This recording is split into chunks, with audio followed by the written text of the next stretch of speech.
¿Qué tal? ¿Cómo están? Un placer acompañarles. Bienvenidos. Aquí estamos como todos los días en el Espacio en Portada, en Telemiño, para comentar la actualidad. Esto toca miércoles, es día 26 de abril. Asuntos variados, los que como siempre ofrece la primera del periódico, leemos sus titulares y después escuchamos las opiniones. Han venido a ello precisamente aquí al plató de Telemiño. José Carballo. Pepe, ¿cómo estás? Encantado. Encantado de estar aquí. Un placer también saludar a Nora Sola. ¿Cómo estás, Nora? Hola, muy bien, gracias. Y un placer también saludar a José Mosquera. Pepe, ¿cómo estás? Muy bien. Encantado. Lectura de los titulares. El primero de ellos hace en referencia pues, a las prestaciones, a las retribuciones de amplios sectores de la sociedad urensana. La pensión de más de 60.000 urensanos no llega al salario mínimo, dice ese asunto. En el subtítulo, son el 70% de los pensionistas de la provincia, la tercera de España tras Cuenca y Badajoz, con las percepciones más bajas. ¿Ti pensas que puedo vivir con iso?, lamenta una de las afectadas. Pasamos ya a la fotonoticia con el traslado de la muy popular y célebre estatua conocida como la estatua de los Ramones. Los Ramones se van al sanatorio.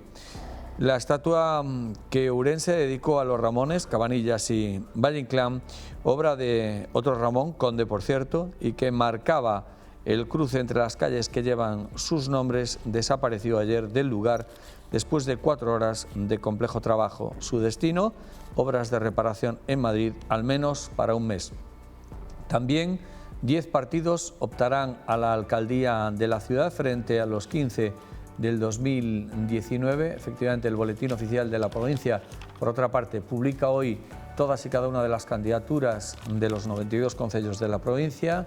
En el subtítulo de ese titular, Ciudadanos cambió su cabeza de lista a última hora y Democracia Urensana deja fuera a Telmo Ucha. En el apartado Más Noticias, el concello cifra en 8.000 euros el fraude detectado en el bono comercio. También un hostelero de la ciudad estafado con una falsa deuda de un recibo de la luz. El boom del Godello dispara el precio de los terrenos con viñedo Valdeorreses. También alarma en la calle Pizarro de la ciudad al ver cómo las ratas escalan las fachadas. ¡Qué barbaridad! También los embalses de la provincia llenos hasta el 76%, en plena alerta de sequía en España. Y 2 jornadas de huelga paralizan desde mañana las líneas de autobuses. En lo alto de la portada, pues una emotiva jubilación. Un funcionario de la Administración de Justicia, se llama Luis Manuel Vergara, nada más y nada menos que medio siglo como auxilio a la justicia. El tiempo se me ha ido volando, ha dicho. Hoy con el periódico El Xornal Escolar, con ese título, a lectura motivo de festa. Asuntos todos ellos del miércoles 26 de abril del 2023. Vamos allá con la lectura después de la lectura de los titulares, mejor dicho, la escucha atenta a lo que dicen nuestros invitados sobre alguno de los temas. Dios te libre pensar en que te toca la pensión. O sea, tú esto ni lo mires. No, bueno, te queda mucha me falta menos de lo que me gustaría, pero todavía me falta. Te falta mucho. Me falta, sí. Si tú eres un chaval, estás empezando en esto. Claro, en fin. Claro que sí. Bueno, los datos dicen que la pensión de más de 60.000 ourensanos no llega al salario mínimo. Bueno, es una obviedad, pero hay que recordar que está en función, las percepciones están en función de las cotizaciones que hemos tenido en nuestra vida laboral. ¿Qué te parece todo esto, Pepe? Bueno, yo creo que la información en sí misma es cuando una magnífica noticia, o 2 magníficas noticias, o 2 noticias muy buenas, por no sobredimensionarlas, y también una mala noticia, y además describe un problema crónico de esta provincia, ¿no? Y voy por partes. La buena noticia es que en los últimos 5 años, desde el 18 hasta hoy, las pensiones en Ourense subieron un 30%. Me parece que es una subida, una revalorización nada desdeñable, con pocos antecedentes, ¿no? La segunda noticia, buena, positiva, es que el salario mínimo subió un 47%, ¿no? Que también es una subida sin antecedentes en la historia democrática de este país, ¿no? Eso, claro, supone que las pensiones en relación al salario mínimo se revalorizaron menos, porque subieron solo un 30%, que es muchísimo, frente a un salario mínimo que subió un 47%, que es mucho más, ¿no? Entonces, por eso el desequilibrio entre unas y las otras, ¿no? Pero el problema, la mala noticia es que tenemos una población muy envejecida y tenemos una provincia poco industrializada, ¿no? Exacto. De tal manera que la calidad del empleo repercute evidentemente en las cotizaciones y a posteriori en las pensiones, ¿no? Si nos vamos al estadillo que tenéis aquí, que publicáis en el periódico, sí, si te fijas, las pensiones más altas se cobran en Carballeda de Valdeorras, en Ovalcor de Valdeorras, en Ourense, y después ya por debajo de los 1.000 euros en Vilamartín de Valdeorras, en Arrúa. Son zonas relacionadas con el sector de la pizarra, donde es verdad que los sueldos pues son más elevados que la media, ¿no? Pero al final lo que cobra un pensionista está relacionado con la cotización, con lo que ha pagado, ¿no? Ahí está Ourense, pero por razones obvias, porque bueno, pues hay mucho funcionario y también hay cierta industria, pero describe que aquellos ayuntamientos más pequeños que viven de la agricultura o en la que no hay más actividad que la agricultura, pero agricultura incluso en un plano casi doméstico, pues las pensiones son muy bajas, ínfimas, ¿no? Bueno, es una realidad socioeconómica la que describe esta información de la provincia, contra la que yo creo que se dicen muchas cosas, pero se hacen muy pocas, ¿no?, para revertirla. Sin duda, profundizando en lo que acaba de decir Pepe, y bueno, para que tengan ustedes también el dato de ese estadillo que publica de los 92 concellos de la provincia, en donde mejores pensiones se cobran es en Carballeda de Valdeorras, con un monocultivo industrial importante como es la pizarra, y la pensión media es de 1.169, que por hacer así una lectura rápida se equipara a las pensiones del País Vasco, que son las más importantes de España.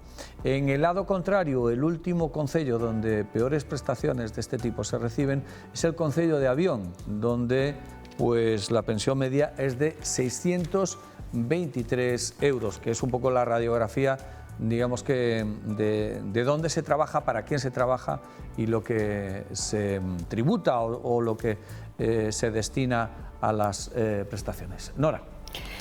Bueno, yo me gustaría saber esos datos de los que hablaba Carballo, si realmente son rigurosos o los has extraído de algún lugar. No, lo publica la versión. Claro, pero no, me explico. Ya de por sí que me explico. Mi pensión en los últimos 5 años no ha subido un 30%. No, bueno, aquí entonces, es un dato que... Por eso te digo, a los hechos me remito, en este caso concreto, en lo que a mí corresponde. Dicho esto, es verdad que las pensiones se cobran en base a lo que hemos estado cotizando, pero en base a unos parámetros que se han marcado en un determinado momento, con los cuales la mayoría de los ciudadanos, desde luego, no están de acuerdo. Yo hay otra cosa que no me gusta en medio de todo esto, que tampoco lo sé analizar muy bien, y es por qué los pensionistas todavía seguimos pagando el IRPF.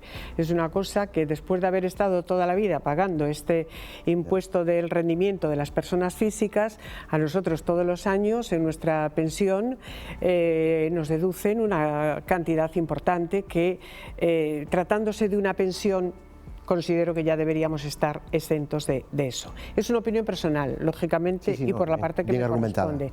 Si bien es cierto que es verdad que la subida del último año se notó, pero con lo del IRPF a veces hay como una especie de contradicción, y es que efectivamente te suben la pensión, pero te suben el tramo del IRPF, con lo cual al final, hombre, yo no recuerdo si fue el año pasado o el anterior, que te podría producir risas si sabes lo que me subió a mí la pensión. De hecho, es decir, cuánto cobro, porque al final de lo que se trata es de saber cuánto cobro todos los meses para poder vivir. Y como yo, pues hombre, en este colectivo en el que somos muchos, como muy bien comentamos todos, pues hay muchos que están más o menos en la misma línea, por lo que yo puedo contrastar, que yo estoy exponiendo ahora. Lo de las pensiones siempre ha sido muy problemático, siempre ha sido muy conflictivo, y entiendo que no hay una fórmula mágica, pero también entiendo que una persona que está cobrando 600 euros cuando ya no puede desarrollar ningún otro tipo de trabajo, pues no pueda vivir con esa suma, ¿no?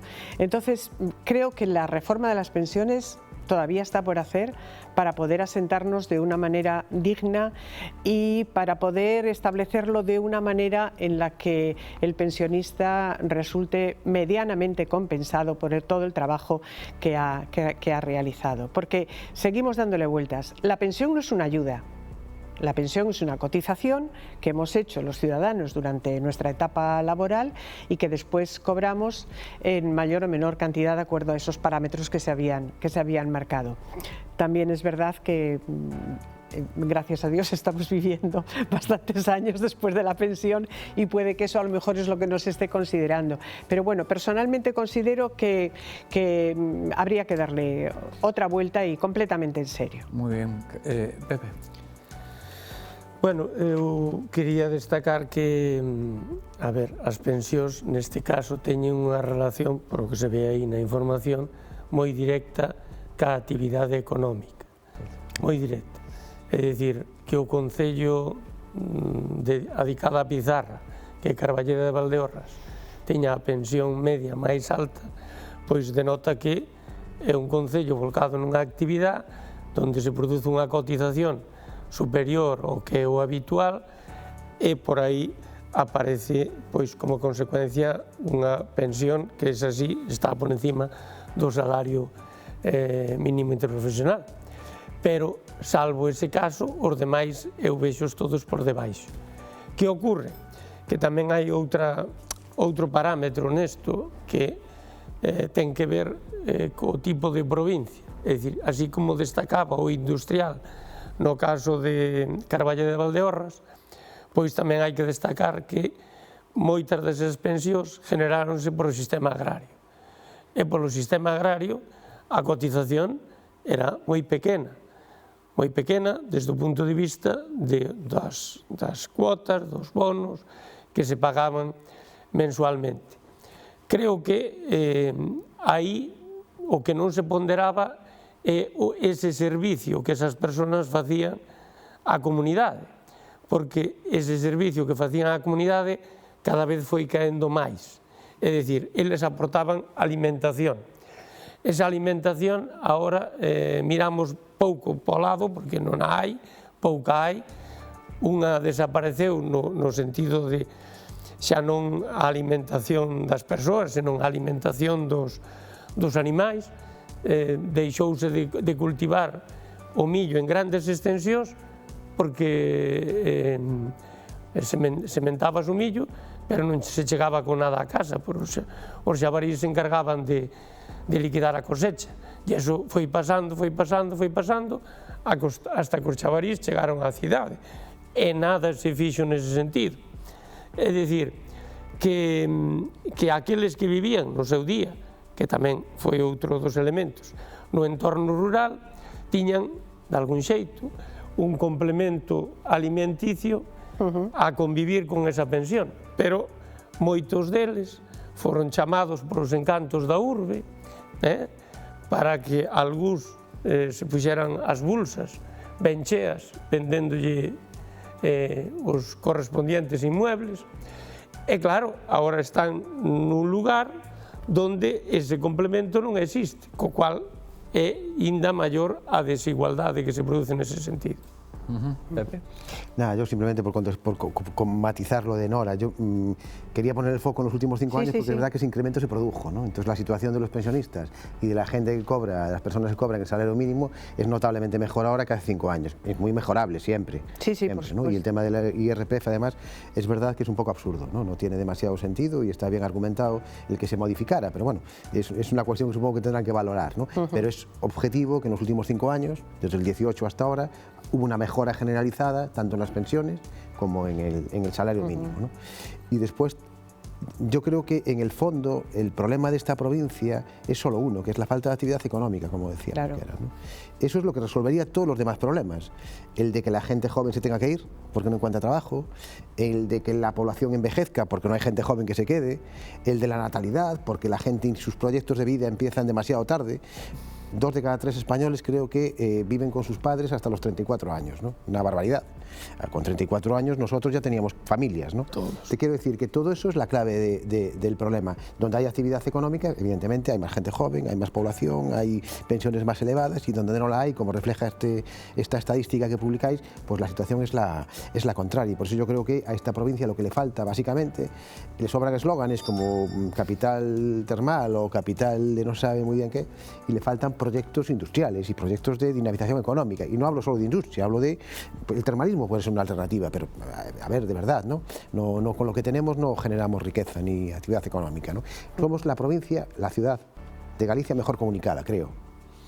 por lo menos estamos entre las mejor comunicadas, con Vigo, con Coruña, con Santiago, con Madrid, con el AVE. Es decir, bueno, no tenemos excusa para no tener un proyecto. A ver, siempre hay. Bueno, vale, se pueden encontrar, se pueden buscar, pero hay pocas excusas para que la actividad económica de Ourense no sea mayor. Fuera nos van a arreglarlo el cotar. Eso es verdad. Y ahora pensamos que, o sea, nos pasamos años esperando que llegara el AVE y ahora que el AVE está ahí ya no tenemos culpa a quién echarle. Ahora se le echamos a Renfe porque no tenemos los famosos trenes, esos los Abril o no sé. Sí. Siempre hay, pero como decía un compañero mío, siempre hay el enemigo externo. Pero escoita, os Abril non son para Ourense, son para o resto de Galicia. Bueno, pues igual. Entón, quero decir que a alta velocidad Ourense está. Pepe, claro, estamos con el alta velocidad, con el servicio de Ourense, con eso... Ourense ciudad termal y provincia termal para recibir a gente al donde tenemos la Chabasqueira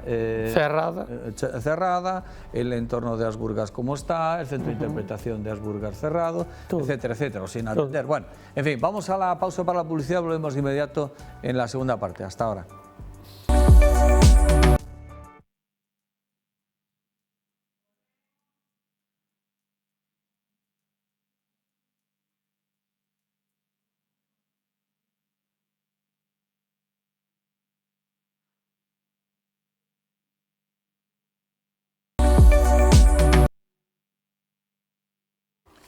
Segunda parte del programa. Recuerden que hoy estamos escuchando las opiniones de José Carballo, de Nora Sola y de José Mosquera. 10 candidaturas a la ciudad, 92 en el ayuntamiento, pero 10 candidaturas optan a tener representación en la ciudad. Son 5 menos de las que había, por ejemplo, en el año 2019. Muchas, pocas, las suficientes, bueno, las que verdaderamente al final pues, tomaron esa decisión. Señor Mosquera, tú además eres... Parte afectada. Exactamente. Parte activa. Si quieres ponemos aquí o diván y te pones en modo desahogo, pero pedimos en modo análisis. En modo análisis. Bueno, son moitas, son poucas? A ver, todo depende si nos van a presentar proyectos diferenciados. Todo depende de eso. Si nos van a presentar proyectos diferenciados, suficientemente diferenciados, que planteen outro modo de gobernar a cidade que os últimos 4 anos, porque eu creo que o modo de gobernar a cidade os últimos 4 anos é un modo que eu considero sui generis. É dicir, na cidade gobernan 4. E miran cantos? 23. Miran no sentido de que, a ver, eses 23 terán que fer algo para que non gobernen 4. É dicir, para que se articule unha forma de gobernar da maioría da cidade. Elementos deso, por poñer algún exemplo que eu recurro sempre a él, e non teño ningún interés no ámbito urbanístico. O Pexón sigue aí, seguimos en 1986 e non sei por canto tempo seguiremos.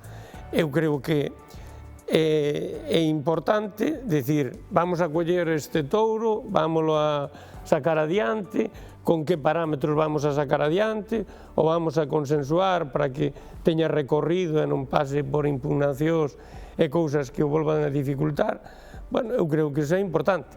Tamén é importante para darlle unha vía a ese investimento que eu considero que ten que haber no ámbito do termalismo, non a palabra na prensa, senón que ten que haber moito máis alá deso, que con eso evidentemente se tire, como ben dicías ti, eu estou de acordo, se tire dunha actividade económica que xa pode impulsar realmente unha millora do que estábamos comentando antes, porque esa actividade prestada a sectores que se desenvolven ben económicamente pode ter unha contraprestación importante.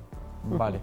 Nora. Bueno, a mí personalmente me parecen muchas candidaturas, 10. Yo creo que quizás a lo mejor pues los partidos o los presuntos partidos, porque algunos son todavía muy jóvenes y no tienen ni experiencia, deberían a lo mejor pues intentar unirse un poco más, ¿no? Que estuvieran las fuerzas un poquito más unidas, porque en una ciudad como Ourense 10 candidaturas a mí me parece en exceso.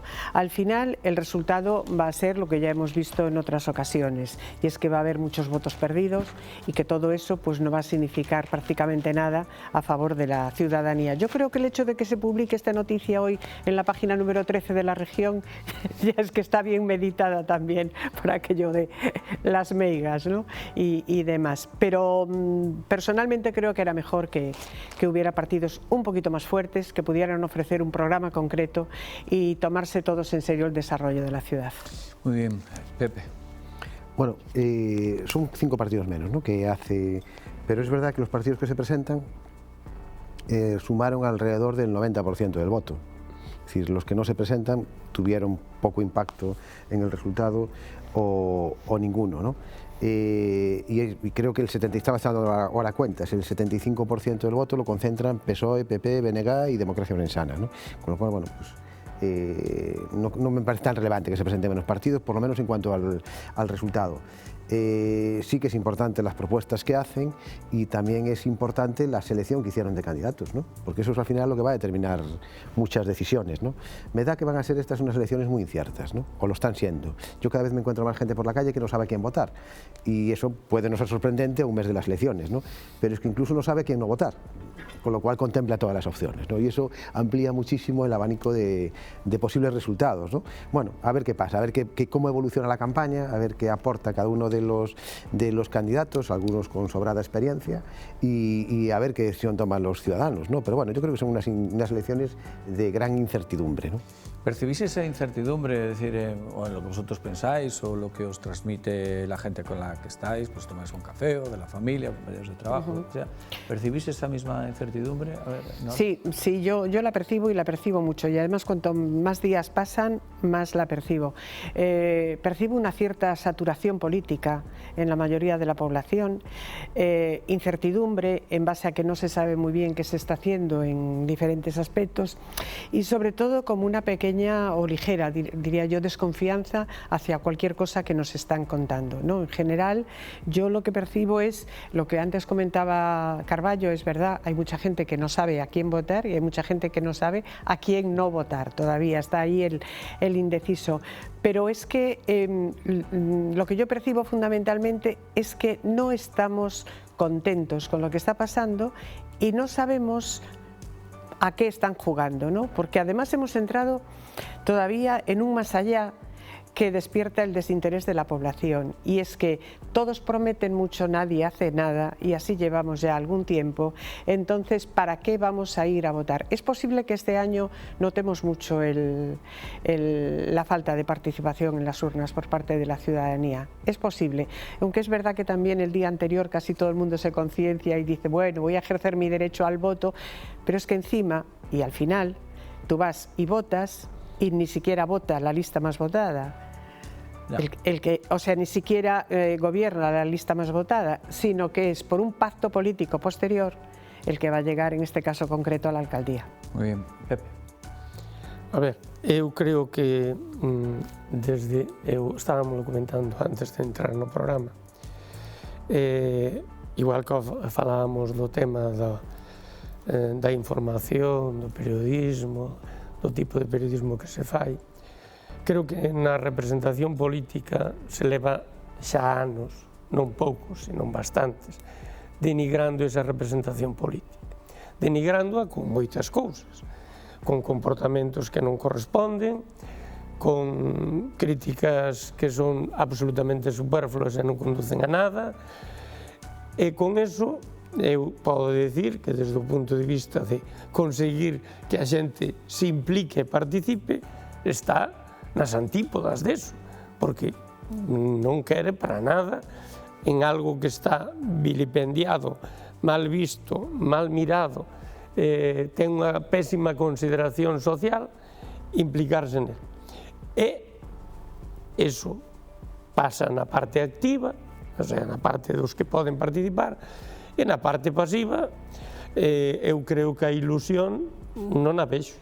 É dicir, a ilusión por ir detrás dun proxecto que te convenza que te motive, que te leve máis alá, non a vexo. O sea, que vexo que, diríamos, hai, o sea, probablemente, por estruturas consolidadas, un voto máis ou menos xa exercido no mes de noviembre, digo exercido no mes de noviembre, porque esa decisión xa está tomada, a que grupo, organización van votar, e quedan, eu diría que os 4 últimos ou os 5 últimos escanos, que son os que supoño que se dirimirán nestes días hasta o 28 de maio. ¿Algo más, Pepe? No, simplemente hablaban ahora de la satisfacción. La satisfacción siempre fue por barrios, ¿no? Y aquí también, claro. Y hay gente muy satisfecha y muy poco satisfecha con la acción de este gobierno, pero también con la acción de la oposición, ¿no? Y yo creo que lo que estamos viendo... Yo hablo en general también. En este momento es que tenemos un alcalde, porque ni siquiera hay un grupo de gobierno, hay un alcalde, que es el que lo copa absolutamente todo, con muchísima visibilidad, en los medios, en las redes y en el día a día de la ciudad, porque a nadie puede negar que la ciudad está patas arriba, hay obras por todas partes, es muy difícil transitar por la ciudad y no encontrarse una obra, ¿no? Pero después tenemos una alternativa muy poco visible. A mí me cuesta saber qué proponen los partidos de la oposición, ¿no? Me cuesta encontrar dónde están sus propuestas. Es verdad que a lo mejor no las presentaron todavía y queda tiempo, ¿no? Pero cada vez queda menos. Pero yo no sé realmente cuál es la alternativa al actual alcalde, ¿no? Y como yo imagino que le pasará a muchos ciudadanos que sin embargo siguen viendo cada día como aquella calle se levanta, aquella valla se quita y ya se ve cómo queda. Es decir, bueno, que tiene poco contraste, no tiene, es decir, la decisión no va a ser fácil, Pero y el resultado... si me permites, hay un valor añadido con eso que tú dices por parte de la población, y es que aunque los candidatos presenten su programa, hay una ligera decepción por parte de la población a que ese programa se cumpla. Eso sí, hace claro, años pues eso. no ocurría, estábamos todos lo que decíamos que era, estábamos más ilusionados y bueno, pues digamos que la ideología y el proyecto funcionaba muy por encima del resto de las cosas, y en este caso ahora mismo estamos viviendo una situación muy, no sé, como muy desmotivadora. Bueno, quiero plantear un último asunto, no aparece publicado hoy en el periódico, pero sí está siendo, digamos que por razones de el que no haya aparecido en el periódico físico, es decir, en el periódico papel, significa que en el momento en el que se llega la información a la redacción, el periódico estaba ya cerrado, pero sí está en la edición digital, un tema que está siendo objeto de mucho comentario en la ciudad y desde luego fuera de ella. Hablamos de que el presidente de la Diputación y del PP provincial, Manuel Baltar, pues ha sido multado en la autovía 52 el pasado domingo por circular a más de 200 kilómetros por hora. La situación pues, está teniendo pues, mucho recorrido e incluso bueno, pues, ha habido incluso posicionamientos políticos en ese sentido, competición clara de explicaciones, por ejemplo, por parte del PSOE, que ya ha enviado un comunicado. Así una ronda en el tiempo que nos queda. ¿De qué hablamos cuando hablamos de este tipo de situaciones? 200, ¿cuánto? Que ahora mismo 215 kilómetros por hora en la autovía 52. Conduciendo un coche del parque móvil de la institución provincial, de la Diputación. Esta mañana me mandaba un amigo una foto. Bueno, a mí me mandaron ya 10 fotos. A mí ya, la gente madruga muchísimo y para según qué cosas. Sí, sí. A mí me mandaron ya unos cuantos memes que para qué. No, esta era una foto real del AVE y la velocidad del AVE. Me decía, oye, esto solo va a 4 kilómetros por debajo de la velocidad del presidente de la Diputación. No voy a hacer sangre, porque mira, yo tengo pagado multas por exceso de velocidad, por usar el móvil, porque alguna vez pues me olvidé de la ITV, joder, que me pasó una vez también. Pero sí que es verdad que creo que es bueno que estemos hablando de ello y que se sepa, porque hace no muchos años, cuando alguien como Manuel Baltar lo sancionaban de esta manera, en el trámite de la multa alguien miraba para otro lado y se acababa no sabiendo, ¿no? Y yo creo que es bueno que se sepa que se le multó, que llevaba un exceso de velocidad intolerable y que va a pagar la sanción porque nos equipara un poco a todos, ¿no? Y en ese sentido yo creo que es la lectura más positiva que saco de este tema. Estoy convencido de que hace unos años, a lo mejor incluso a su propio padre, una multa como esta no hubiera trascendido nunca porque alguien hubiera mirado para otro lado, y ya te digo, creo que es un indicador de que las cosas funcionan y funcionan bien Y está bien que se sepa, y está bien que se le sancione, y está bien que pague la multa como cualquier otro, ¿no? Muy bien. ¿Y Nora?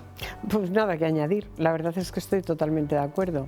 Yo creo que debería de haber un pacto entre tráfico y los fabricantes de automóviles para que ningún coche superara una velocidad, los oficiales. claro, de 120 o 130 kilómetros por hora para que no pasaran estas cosas. A veces ocurren descuidos y cuando te das cuenta el coche va un poquito más acelerado de lo que debiera. Pero bueno, bastante más acelerado. claro, pero bueno, nada que decir. Yo creo que lo has expuesto bien y estoy completamente de acuerdo. Muy bien, Mosquera. Bueno, eu creo que un domingo ás 6 da tarde non é por nada.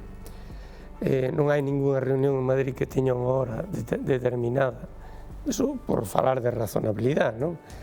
Creo que non xustifica os 215 km a hora, ni moito menos.